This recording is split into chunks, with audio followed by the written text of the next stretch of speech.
Hey everybody, Scout Crafty here again, TGIF. Thank God it's Friday. Boy, do we have a great episode planned for you today. First of all, we got that screwdriver to finish up, that Craftsman screwdriver from Mike last week, so that should be fun. We also have a little bit of poor man's flea market. We got some show and tell. It's going to be a jam-packed episode, so sit back, relax. First of all, let's get started with everybody's favorite, the poor man's flea market, where I go walking at night and see what kind of trash people throw up my neighborhood.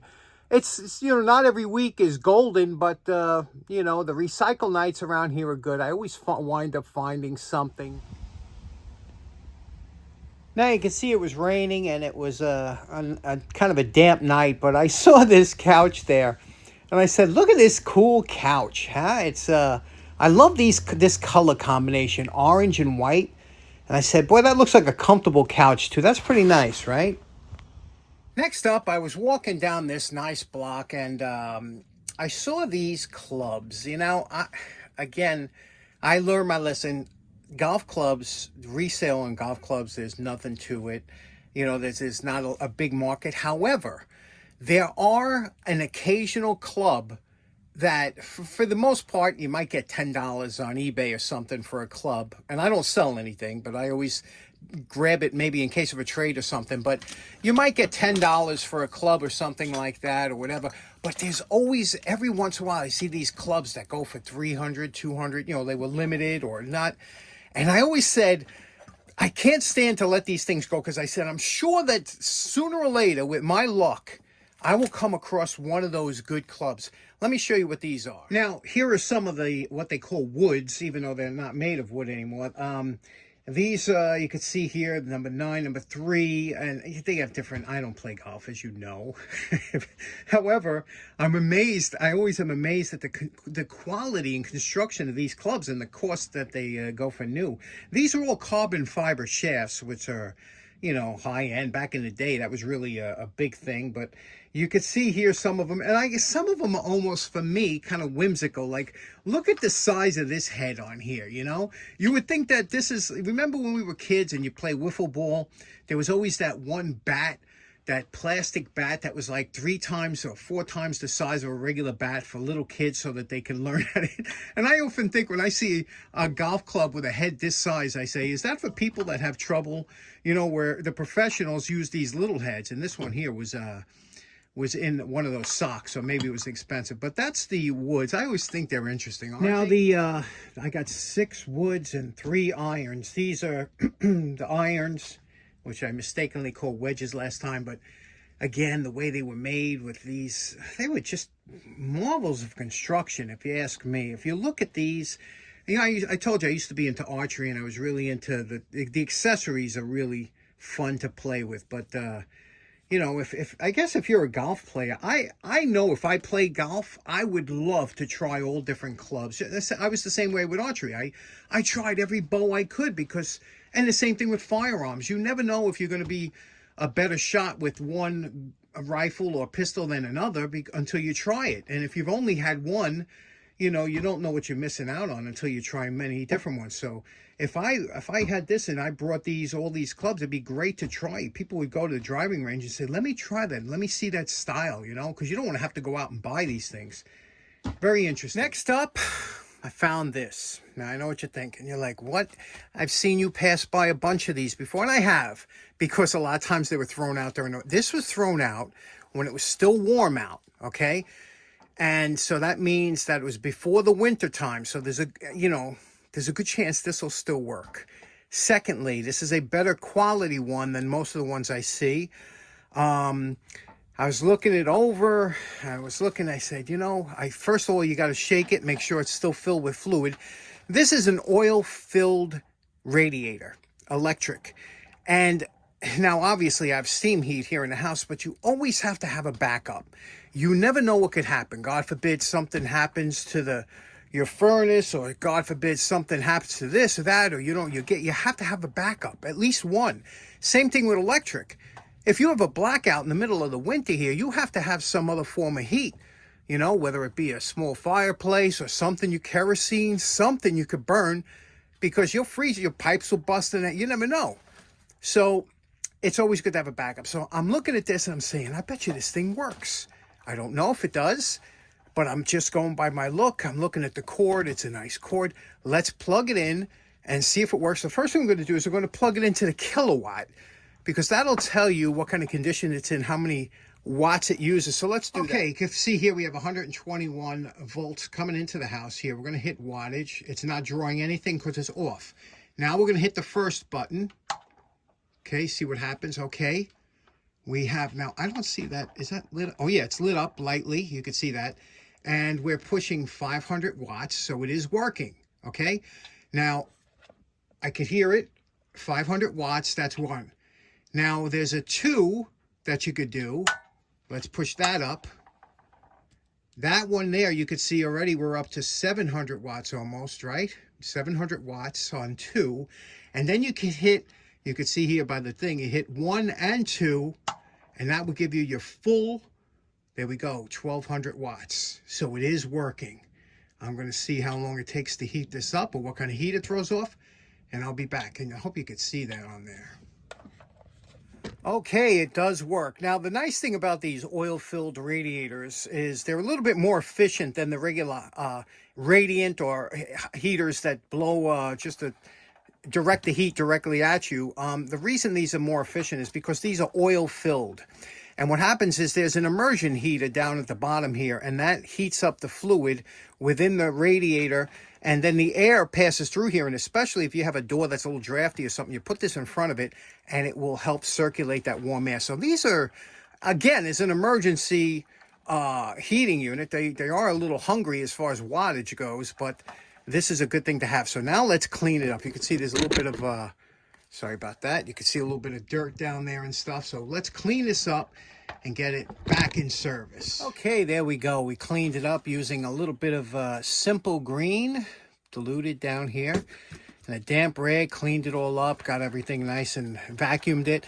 Now, again, what's nice about this, it has a thermostat that you can control, you know, the temperature that'll kick on and off. And these things are very simple. They rarely do they go, but you know, you could tell when they go. You usually have fire marks on them.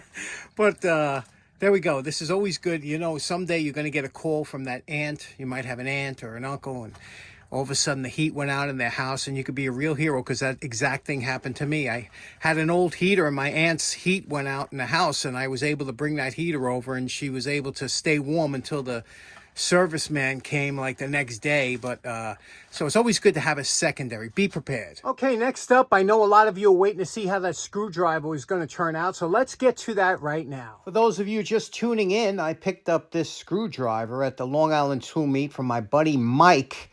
And Mike had these. I think we were laughing about them. He had like 3 of them that was so far gone that we were just joking about it. But I always I think about what projects would be fun to see for the show. So we figured out this be a good one. Here we took it to the wire brush. You could see the metal isn't too bad. It's not deeply pitted. And from there we went and just cleaned it up a little bit. You could see the handle. Now this handle was too far gone. It was stinking so bad. And it was just such a bad mix. I said, you know what? We need a new handle. So I went upstairs to my stash of handles.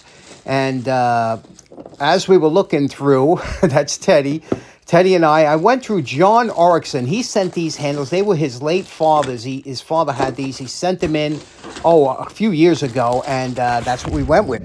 Okay, so we want to remove this handle now. So the way to do it is to put it sideways in the vise. And the reason you do that is because if it was up and down, you'd only have 1 inch of the vise holding the metal. This way we have 4.5 inches holding the shaft, okay, so it won't slip. Now, what you want to do is you want to take a pry bar. Here's a Pittsburgh pry bar or a crowbar. I'm going to use both. And we're going to put this in here, okay, like this, both sides, and we're going to pry it out. Oh, look at that.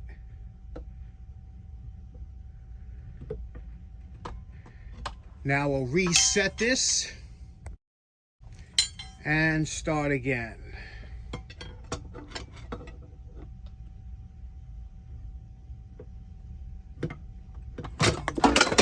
And Bob's your uncle. So there we go. That's what the inside of the handle looked like. You could see the finish, and this handle was just too far gone. I mean, and it stinks so bad. This would be good to drop in the back of somebody's car as a goof. Okay, so we decided on this nice vintage Stanley handle, and you can see it's a little bit larger than this one, and that's what we want because this is a beefy screwdriver. However, first thing we're going to do is going to dress this. That's not an appropriate finish for what we're going to do, and then what we're going to do is we're going to heat this up and put it in there. I'll show you that process. So let's clean up this shaft first of all. Now I start off with the flap sander to get rid of the deep pits. Then from there, I go to the, you can see what that finish looks like. I go to the belt sander, with it smooths it out a little bit. And then to smooth out those scratches, we go to the fiber wheel. It's kind of a process. Now to put this here, I heated it up with the propane torch and then pressed it on. And you could see it oozed out a lot of this plastic that was in there, and this stuff was like a super hot melt glue. I mean, it was really in there. So I went around with the utility knife to cut it off, and then we polished the shaft, and then I had to polish the handle because there was minute scratches on there. I used Plastex, which is great, followed by some cleaner wax on the whole job, and that's where we're at. And you know my favorite part, remember what Mike's old Craftsman screwdriver looked like before we started? And we're calling this project done. What a great project this was. This is the kind of projects that this channel was all about. Taking tools and making them nice again. Junk tools. Here we have a Stanley handle. Beautiful Craftsman from Mike. You remember what that looked like before. Let's take a look at the tip. What we did here. It didn't need work, but you know, you had to grind it anyway to get below the finish and the pitting. So we did that, and just beautiful, isn't it? And look at the put the bevel back on here. After you take down, you got to put that bevel. You don't want that sharp, so it's just a nice screwdriver. And I'll tell you, my plan was to form it with the heat, pull it off, and then epoxy it. But when I put this on here, that plastic turned into like a super hot melt glue. I couldn't get this thing off, so I just went further on, and look at that, nice and straight. Made sure, what a beautiful thing. Thanks to John's father. Rest in peace. I bet you he's up there looking down, smiling, knowing that that handle was used, that he kept for all those years. Anyway, there we go. This one's in the can. What do you think of this project? Next up, got some great show and tell given to me by Mike. You know, Mike and Roger, the two brothers that are the Tool brothers that always have fantastic stuff. And Mike, he just loves old-timey stuff too, and he's got such a good eye. Check out the things that he gave for the show to show. So here we have, and look at this, this was 49 cents, right? There's no one in 49 cents. You see that written in pencil? So what these are, see, combination slip-on pedal pads. Back in the day, I'm talking probably the 30s or 40s, you could buy, if you wore out the pedal on your brake pad or your clutch pad, you can, and smell this. Oh, can you smell that? It smells like rubber. You know what I'm talking about, the smell of rubber? You know what smells like rubber? Or that kind of weird smell? If you ever been to a Harbor Freight, Harbor Freight has a lot of items that, you know, they got that kind of, I don't know what it is, but anyway, so this is pretty amazing that after all these years, they're still, you know, pliable and whatnot. If you wanted to install these, you would probably soak them in hot water to make them even more pliable and then pop them on. But here it is, and here's the cars that it fits. Look at this. Okay, look at the cars. If you got a Buick 50 from 1932 to 34, you're in business. So this is pre-40, right? I mean, look at this. How prevents accidents, easy on the feet. There we go. Combination slip-on brake pads. Isn't that nice in the box that they came in? 49 cents, you could get a new pair of brake pads. Next up, Mike, again, he likes the stuff in boxes stuff. This is a General Circle cutter. I have one of these. I've used it. You got to be very careful when you use these because they can be a little bit tricky. You can mount this into your, I do it in my drill press, and you can adjust it. You see there's a little set screw here, and this adjusts in and out. You can make any size circle. It's good for plastics, Delaware, and things like that. Here's a little pilot hole. These do work. Again, you have to be extremely careful with these because of just the way it is, how these perform, but they do work well. And here it is in the original box, circle number 4 circle cutter. made by General. General made a lot of good tools back then. And this one here was $2.25, brand new. Next up, Presto nameplate push button. Presto Electric, New York, New York. And what this is, and this is funny, when I saw this, this is a push bell, you know, if you wanted to install like a doorbell, right? Look at this. Still works after, I don't know, almost 100 years, right? Still works. And I remember when I was doing my porch over, and I was stripping down, I took the lights down. This was when I was younger and foolish. I went out and I bought all new lights, new overhead light, new doorbells. And I thought to even when I was back then, when I was taking it off, I was like, you know what? Maybe I should save the old ones. And I probably have them underneath down there. I put a lot of stuff underneath that bench. So it's probably down there still. But I said, you know, the new bells lasted about 4 or 5 years before they got all rusted and they were all tarnished and looked horrible. Whereas the old ones I could have rebuilt and they would have lasted forever. They were meant to last forever. So if ever you're doing any renovations on your house, do not throw away the old stuff, especially for the new junk they make today. Last up, Mike thought this was a kick because I talked about Hoppies or Hops number 9, the cleaner for the firearms, for the gunpowder. This is a high viscosity, very penetrating, and you can see here a pure lubricant. You can see that a light pure colorless oil that will not gum, harden, or turn rancid. So look at this, huh? What a nice little, and you know, oils. Let's see what it looks like here. Oh, look at that. That looks almost like a mineral oil. Usually the gun oils back in the day, they always had a yellow tint to it, a kind of a smell. Let me see what this smells like. Odorless. This is probably mineral oil. Absolutely odorless. Interesting, huh? Next up, here are some of the tools that I actually bought from Mike. Look at this. Look at this beautiful.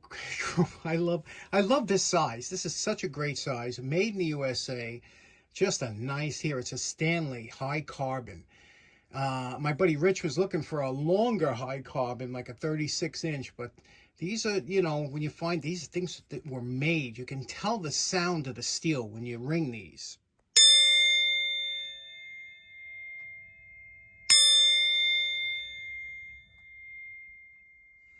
Then, of course, remember we did the Greenfield, Massachusetts. Remember we did the little giant wrenches. We were on a kick with them. Well, Mike had this, and look at the teeth on here. That's what you got to look at, right? Except for this little chip on one side, the teeth are really beautiful. And this is a, you know, these clean up so nice, and they look so nicely done. And then last up, look what we just finished doing this, right? Everybody enjoyed it. But look, this is what an original one. And it's so funny because you very rarely find this brand, WM or William Johnson, out of Newark, New Jersey. Let me see if I could focus in on that. Could you see that there? That says William Johnson out of Newark, New Jersey, and tempered. Now, this is what the original knobs look like. Remember, it's got that thumb screw here, and there's the thumb screw, and here's the adjustment. Now, part of my adjustment broke off back here. I had a longer one. But see, this is how you would do it. You would tighten this down, and then this would give you your fine tune. So if you want to bring it in around a little bit, you could do it using that. So that's what that was for. But there we go. So now I got 2 of them. This was the, remember, the original length. How nice is that? That Mike had that. I'll clean this one up too. Pretty cool, right? Okay, so in closing, special thanks to both Mikes, the fireman, and Mike, the tool brother, Mike and Roger, for today's projects. We had a lot of fun making today's episode. Hope you enjoyed it. Hope you have a great weekend. We'll see you again on Monday for a very special episode. Monday's a special one. Hope you can tune in. Take care now. Bye-bye.